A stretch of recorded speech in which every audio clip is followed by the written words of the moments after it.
ఓ శివస్వామి, స్వామి, గుర్తున్నామా? మిమ్మల్ని ఎలా మర్చిపోతాం స్వామి? మన సన్నిధిలో రోజు మీ గురించే మాట్లాడుకుంటారు.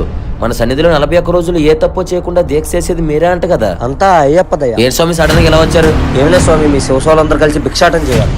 భిక్షాటన? మీ మాల్లో ఉండి వేరే వాళ్ళ చేయి చాసొచ్చా?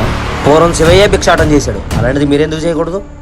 ఏం ఆలోచించకండి, సిద్ధంగా అండి. భిక్షాటం చేసిన తర్వాత వచ్చిన డబ్బుల్ని ఏం చేస్తారు స్వామి? ఏం చేయటం ఏంటి, కొన్ని వేల మందికి అన్నదానం చేస్తాం. తప్పకుండా వస్తాం.